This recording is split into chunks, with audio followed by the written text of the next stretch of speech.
Puji Tuhan, selamat pagi, selamat berbakti dalam kasih Tuhan. Tuhan baik untuk kita semuanya. Kalau kita boleh beribadah dalam tubuh yang sehat, kuat, melewati berbagai kesukaran dan masalah, kita masih boleh lewati dengan satu kehidupan yang menang, tegar, itu karena Tuhan. Ya. Tuhan memberkati pagi ini dalam ibadah, saudara-saudara sekeliling kita banyak kehidupan yang dipenuhi dengan ketakutan. Ya. Pagi ini saya akan memberi tema judul untuk firman Tuhan pagi ini adalah ketakutan yang unik. Ya. Sebab ada dua macam ketakutan. Kalau manusia takut kepada Tuhan, maka di tengah kesulitan, di tengah masalah dan perjalanan hidup, Tuhan itu konsekuen dan bertanggung jawab. Dia membela dan menolong. Ketakutan yang kedua yang ada banyak di tengah manusia yang timbul karena kekhawatiran dan kecemasan. Nah, bicara soal ketakutan di antara manusia, itu dampaknya sangat merugikan kita semua. Ya, jadi saudara-saudara di dalam firman Tuhan kita akan lihat berbagai contoh. Nah, untuk menguatkan kita bahwa satu ketakutan yang unik kalau dipikir cara manusia, cara daging, cara kehidupan lahiriah adalah aneh. Kalau orang takut biasanya mempersiapkan persenjataan, kekuatan, daya tahan untuk perang. Tapi kalau kita lihat dari kebenaran firman Tuhan, ini rahasia untuk menang.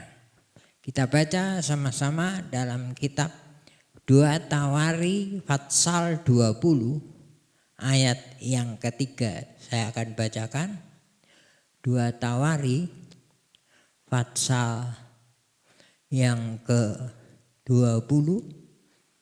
Di sana kita akan lihat apa yang Tuhan katakan untuk kita di tengah ketakutan, ya. 2 Tawari 20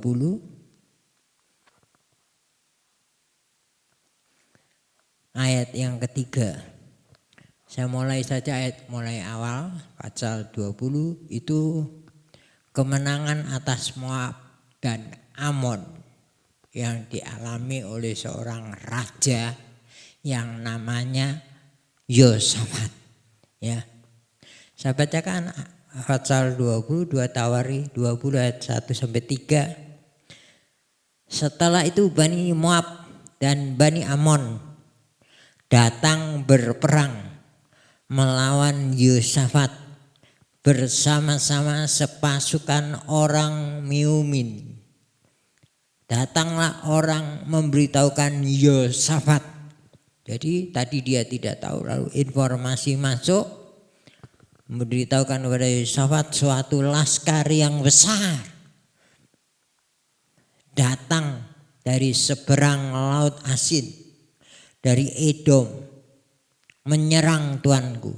Sekarang mereka di Haseson Tamar, yakni En-Gedi. Waktu Yosafat mendengar informasi itu, masuk berita apa yang dikerjakan, apa yang dilakukan, apa yang ditindaklanjuti oleh Yosafat sebagai pemimpin.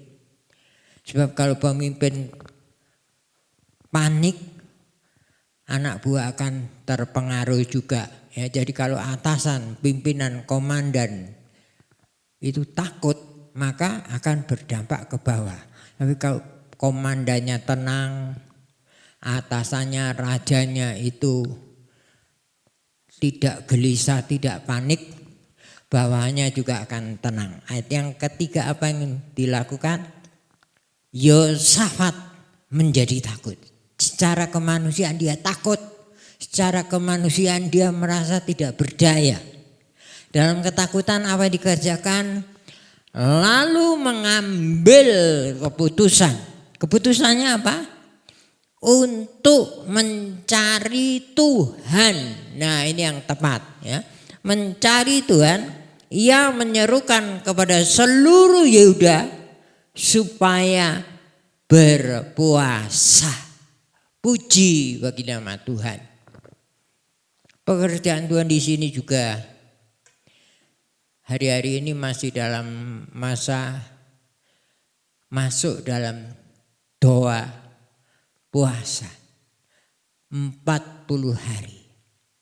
Ini jalan yang ditempuh, jalan yang ditunjukkan dan diteladani oleh Raja Yosafat. Secara kemanusiaan dia juga takut karena diserang dari berbagai arah. Mungkin kita di Indonesia bukan diserang dengan musuh, bukan diserang oleh daging dan darah, kekuatan negara lawan yang ingin menghancurkan negara kita, bukan ya. Tapi mungkin kita diserang dengan suatu ketakutan yang kelihatannya banyak mengancam bukan hanya negara kita. Di belahan bumi semua negara hampir kena yang namanya dampak daripada virus corona. Dalam ketakutan ini negara kita juga, puji bagi nama Tuhan, gereja-gereja turut berpartisipasi, turut berdoa, turut mencari Tuhan, turut menganjurkan dan menekankan untuk coba bawa dalam doa dan berpuasa. Dan kita di sini jemaat ya, kami semua termasuk pekerjaan Tuhan di Kaliurang ini ambil waktu berdoa dan berpuasa selama 40 hari. Ada yang bergilir ya, ada yang rutin terus, tapi ada juga yang ambil waktu ya, meluangkan waktu berpuasa dan berdoa. Nah, ini cara yang dipakai oleh Yosafat. Kelihatannya aneh. Loh, kalau perang kok malah berdoa dan berpuasa? Ada rahasia yang besar di balik doa dan berpuasa. Karena apa? Di situ berarti kita mengangkat tangan, menyerah, mengakui dan menyadari kita tidak berdaya tanpa Tuhan. Dan apa yang diperbuat oleh Yosafat, dia tekun, serius, sungguh-sungguh cari Tuhan. Dan kita perlu meneladani ini. Kita perlu sungguh-sungguh serius cari Tuhan. Sebab apa?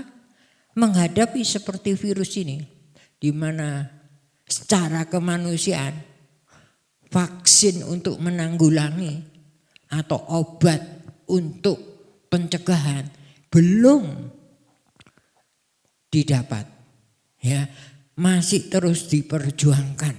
Maka hanya orang yang berpegang pada kebenarannya itu akan mampu untuk menang, liwati, hadapi, dapat mengatasi juga.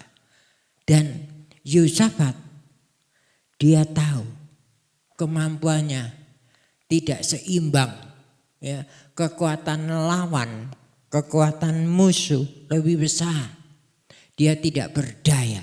Karena itulah dia tahu hanya satu, bersama Tuhan akan lakukan perkara yang besar-besar. Dan kita lihat betapa pentingnya kita cari Tuhan. Betapa pentingnya kita mengusahakan, meluangkan waktu untuk yaitu mengikut sertakan Tuhan. Karena tanpa Tuhan otomatis kita tidak berdaya. Dan kalau saudara pelajari, saudara baca, lalu ikuti apa yang dialami, diliwati dan dihadapi oleh Yehosafat, dia betul-betul minta dukungan rakyatnya. Demikian pula kita di sini. Kami hamba Tuhan juga perlu mengikut sertakan, melibatkan jemaat. Siapa yang mau, siapa yang rela, siapa yang bersedia. Ini bukan satu paksaan, tapi adalah dengan sukarela.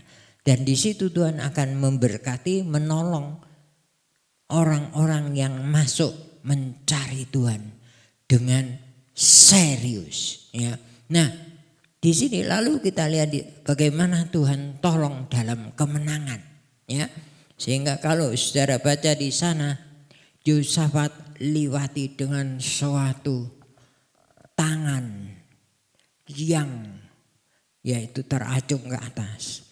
Dan di sana dia dibela oleh Tuhan. Ya. Mari kita lihat apa yang dialami oleh Yehosafat ini. Kita baca sama-sama ayat ini. Yehosafat masuk melihat kebesaran Tuhan. Ya, saya akan ajak saudara melihat bahwa Tuhan yang berperang. Ayat yang ke firman Tuhan ini. Ayat yang ke-20 ya. Saya ajak perhatikan, saya bacakan di sana tertulis demikian. Keesokan harinya setelah dia cari Tuhan dengan serius, meluangkan waktu doa puasa, saudara-saudara merendahkan diri di hadirat Tuhan. Keesokan harinya pagi-pagi mereka maju menuju padang gurun Tekoa. Ketika mereka hendak berangkat, berdirilah Yehosafat dan berkata, dengar, dianjurkan dengar, hai Yehuda dan penduduk Yerusalem, percayalah kepada Tuhan Allahmu dan kamu akan tetap teguh. Percayalah kepada nabi-nabinya dan kamu akan berhasil, dikatakan. Ya, setelah ia berunding dengan rakyat, ia mengangkat orang-orang yang menyanyi nyanyian untuk Tuhan dengan memuji Tuhan dalam pakaian kudus dan semaraknya. Lalu saudara bacakan selanjutnya, saya bacakan. Ketika ya, ayat yang ke-22, ketika mereka melihat mulai bersorak-sorai dan menyanyikan nyanyian pujian, dibuat Tuhanlah penghadangan terhadap Bani Amon dan Moab dan orang-orang dari pegunungan Seir sehingga hendak menyerang Yehuda, sehingga mereka terpukul kalah. Lalu Bani Amon dan Moab berdiri menentang penduduk pegunungan Seir, hendak menumpas dan memusnahkan mereka. Segera sesudah itu mereka membinasakan penduduk Seir. Mereka saling membunuh. Kita lihat ini yang aneh. Mereka saling mengalahkan sesamanya, temannya. Ya. Nah, kenapa? Karena Tuhan yang berperang bagi kamu. Ini yang indah, ini yang menarik. Peperangan ini waktu mereka menyerah. Angkat tangan adalah tanda menyerah. Menyerah kepada Tuhan itu ada banyak faedahnya. Ada banyak kegunaannya. Bukan kekalahan yang ditemui. Bukan kegagalan. Tapi kemenangan. Karena Alkitab katakan peperangan itu Tuhan yang punya kok. Kemenangan juga Tuhan yang punya. Jadi dua medan ini, medan perang untuk menang juga itu dikuasai oleh Tuhan. Peperangan Tuhan yang punya. Ya, lalu kemenangan Tuhan yang punya. Nah, kalau dua hal ini sudah di tangan Tuhan, siapa yang mampu untuk mengalahkannya? Ya, dan disitulah kita lihat orang-orang ini masuk kemenangan. Bahkan kalau saudara baca, setelah itu mereka pulang dengan jarahan yang besar.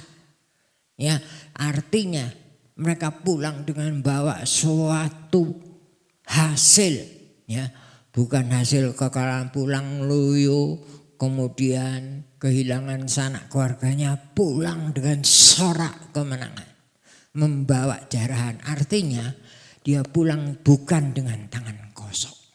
Ya, itu terjadi karena Tuhan. Kelihatannya dia tidak berdaya, tidak mampu, tidak mempunyai kekuatan apa-apa, tapi itu berhasil karena Tuhan. Jadi di sinilah pentingnya kita lihat berperang itu bersama Tuhan, ikut sertakan Tuhan. Nah, sekarang kita lihat bagaimana contoh orang-orang yang melewati ketakutan. Sebab ketakutan tadi sudah saya katakan ada yang unik.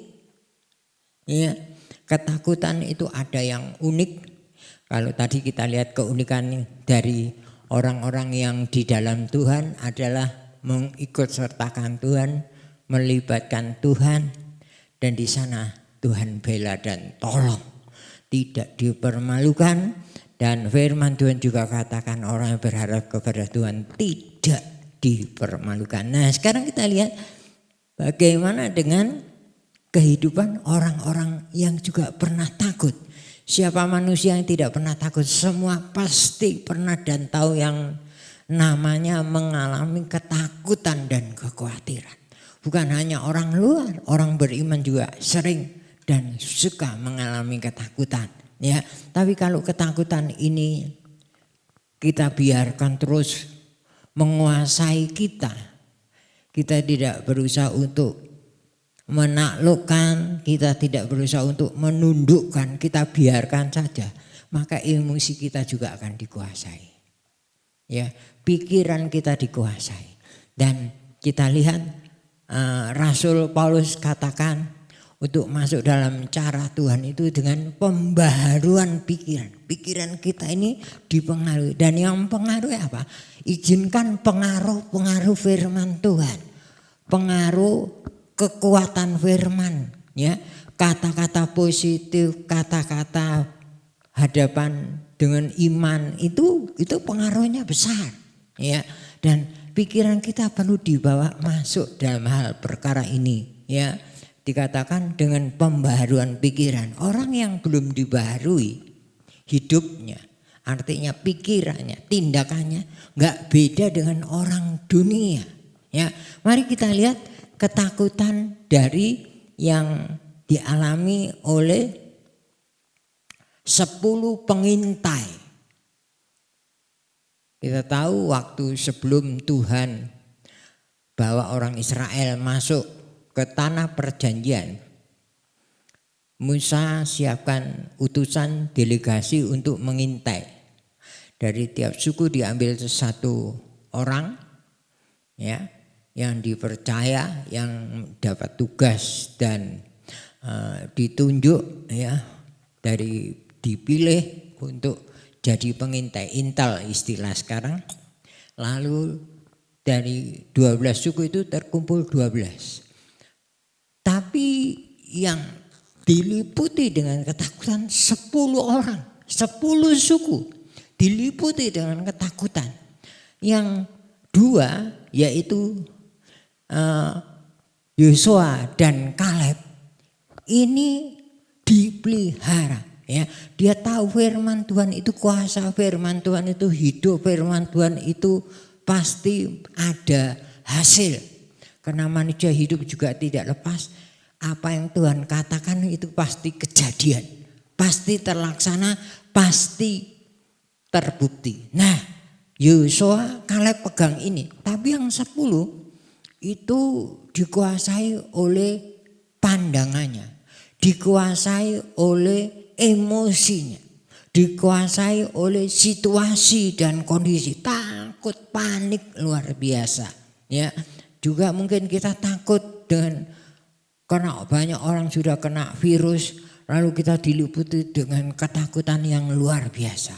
Memang kita harus pakai cara protokol kesehatan, pakai masker, ya, jaga jarak itu tetap, ya, saling juga cuci tangan itu penting, ya. Protokol kesehatan penting juga. Tapi di samping itu akan jadi lebih indah kalau kita punya iman, ya. Nah, 10 orang ini tidak punya iman, diliputi dengan ketakutan, dikuasai oleh ketakutan. Sehingga apa? Dampak dari 10 orang ini bicara soal informasi. Media sosial juga seringkali punya pengaruh besar. Nah, melalui 10 orang ini informasinya negatif. Wah, nanti sana kita pasti kalah, kita tidak mungkin menang dan sebagainya. Dan dampaknya apa? Ketakutan. Dan kita lihat kerugian besar, ya. Jadi bahaya yang ditimbulkan dari 10 pengintai ini tadi adalah kerugian besar. Menyebabkan apa? Mereka tidak gagal masuk tanah Kanaan hanya kenapa? Informasi yang salah, informasi yang melemahkan, sehingga mereka tidak ada gairah terhadap apa yang Tuhan ingin kerjakan, apa yang Tuhan ingin lakukan, itu mereka tidak respect. Nah, itu kan merugikan, ya. Lalu kita lihat lagi ketakutan yang sering dialami manusia tidak jauh berbeda zaman daripada siapa? Zaman Gideon. Kita lihat, ya, waktu Gideon mengumumkan siapa yang akan masuk berperang melawan orang Midian. Midian adalah gambaran kedagingan kita. Kekurangan kelemahan kita ini digambarkan seperti orang Midian, ya. Dan kita lihat orang Midian ini juga waktu orang Israel lemah, maka dikatakan diserang dari belakang, ya. Nah, ini membuat orang Israel banyak yang terpukul, mati di tengah jalan. Nah, Midian ini waktu zaman Gideon itu orang-orang Israel waktu itu Alkitab katakan sampai tinggal di celah-celah batu, ya. Itu saudara boleh baca mengenai Gideon dalam kitab Hakim-Hakim pasal 6. Di sana saya akan lihat terus sampai pasal 9 itu mengenai Gideon, peperangan juga. Maka dikatakan di sana orang-orang Israel dalam ketakutan sampai hidupnya, tinggalnya itu di celah-celah batu. Ya, sebab begitu takutnya, terancam. Punya makanan dirampas, ya, dibabat tanpa mempedulikan. Ya, dia tidak ikut menanam, dia coba ingin merampas, menuai, ya. Nah, itu kekejamannya sampai di sana. Nah, waktu berhadapan dengan Gideon ini, ya, mau diumumkan siapa yang ingin maju perang. Perlu saudara ketahui berapa yang maju adalah siap 32.000. Kelihatannya banyak, besar, ya. Tapi waktu Tuhan lihat dari 32.000 ini, Tuhan lihat terlalu banyak, tidak semuanya benar di pemandangan Tuhan. 32.000 itu kemudian saudara, Tuhan berkata, siapa, katakan, coba tanya, coba informasikan siapa yang takut menghadapi orang Midian, ya dia pulang. Dan saudara tahu yang pulang berapa? Yang kabur berapa? Yang meninggalkan medan perang berapa? 22.000. hanya karena yang namanya ketakutan. Wah, kan ini dampaknya luar biasa ya. Hanya karena takut saja lalu meninggalkan Gideon yang waktu itu mau perang, itu ditinggalkan orang kira-kira 22.000. Kan ketara sekali ya. Sekalian nyolok sekali yang kabur sekian banyaknya. Tinggal 10.000. Lalu apa kata Tuhan? 10.000 masih terlalu banyak. Dan di situ Tuhan tes lagi. Kata Tuhan pakai yaitu Gideon, dia berkata, suruh mereka coba bawa ke sungai minum. Nah, dari sana saudara-saudara, cara mereka minum itu diperhatikan oleh Tuhan. Cara mereka mengambil air itu diperhatikan. Ya, saudara-saudara, ada yang langsung menjulurkan kepalanya minum ke air, ya. Tapi ada yang pakai dengan tangannya, kemudian dengan tangan itu dibawa ke mulut. Ya, dari dua metode ini, saudara, yang pertama minum air ini, maka Tuhan lihat yang minum dengan cara yaitu saudara-saudara menjilat ya, seperti anjing ini, itu sebanyak 9.700. Tapi yang pakai tangan kemudian dengan tangan dibawa ke mulutnya itu hanya 300 orang. Dan Tuhan katakan yang 9.700 suruh pulang. Dengan 300 orang saja Tuhan mampu untuk adakan satu kemenangan. Bukankah cara Tuhan ini luar biasa ya, untuk menyaring. Dan biar kita tidak masuk dalam bilangan, jangan sampai kita didapati orang-orang yang takut sehingga tersisihkan ya. Orang yang takut itu mempengaruhi yang lain. Orang yang takut itu saudara-saudara membahayakan sekeliling ya. Tapi mari kita belajar untuk menjadi seperti 10 orang ini. Menjadi 300 orang ini yang mencari Tuhan dengan bertekuk lutut, merendahkan diri, kemudian dengan tangan minum air. Ya, ini menandakan dia butuh Tuhan. Ya, nah kalau kita lihat ini betapa penting kita ambil cara Tuhan. Ya, yang ketiga bahaya juga yang dapat. Tadi kita lihat sudah 10 pengintai. Kedua adalah zaman Gideon yang takut ya. Ini hal-hal yang sangat-sangat unik. Dan yang ketiga waktu zaman daripada anak buah Elisa. Waktu perang dengan orang dari Syria. Alkitab katakan anak buahnya ini diliputi dengan ketakutan yang luar biasa. Kalau sekarang gitu mungkin stresnya mungkin di luar dugaan sampai ke kepala. Mungkin tidak berdaya. Ya. Nah kita lihat anak buahnya ini adalah anak buah daripada Elisa ini yang juga waktu itu berhadapan dengan Naaman. Ya. Saudara-saudara, waktu itu dalam ketakutannya dia katakan, Tuhan Elia, musuh yang ada mengeliling kita sangat banyak. Waduh, bagaimana kita pasti kalah, kita pasti mati, kita pasti binasa. Kepanikan luar biasa. Tapi apa kata daripada Nabi Elisa kepada Gehazi anak buahnya ini? Tuhan, buka mata hatinya, celikkan, tunjukkan supaya mereka mencari Tuhan.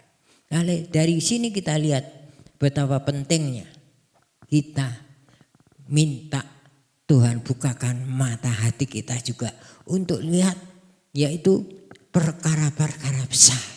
Setelah Tuhan bukakan mata hati anak buah daripada Elisa ini, ketakutannya lenyap, kekhawatirannya hilang, timbul keberanian, timbul kesukaan, timbul ucapan syukur.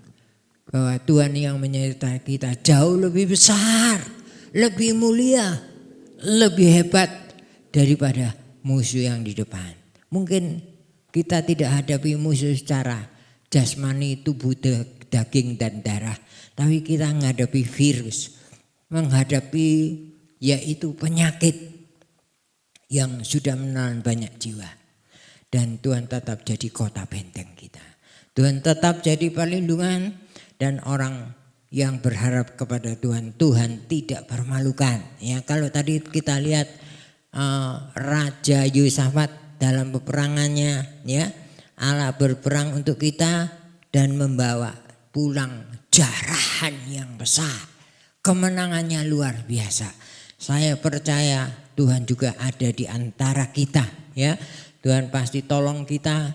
Betapa ruginya kalau kita masuk berada dalam seperti ketakutan 10 pengintai, ketakutan zaman Gideon, tentara Gideon, itu tidak dapat terpakai oleh Tuhan. Disisihkan, ya, dengan kata lain di akhir. Kemudian kalau kita lihat zaman daripada Elisa, anak buahnya sampai stres, ya, panik luar biasa. Tapi Tuhan bukakan mata hatinya. Mari biar kita juga Tuhan boleh bukakan bahwa Tuhan itu konsekuen. Tuhan bertanggung jawab, dan Tuhan tidak akan biarkan ketakutan itu menguasai kita. Ya, Tuhan tidak memberikan kepada kita roh ketakutan, tapi roh yang dapat menguasai diri. Biar Tuhan izinkan kita tidak dikuasai oleh ketakutan, oleh kepanikan, oleh berbagai tipu daya dosa. Tapi mari kita berpegang kepada kebenaran Tuhan. Tuhan ada di antara kita, Tuhan peduli dan melihat persoalan kita. Puji bagi nama Tuhan. Tuhan memberkati saudara, dan biar melalui firman Allah ini kita selidiki diri kita. Adakah ketakutan itu sampai membuat kita tidak berdaya, ataukah kita sampai saudara-saudara membahayakan sekeliling kita, ya?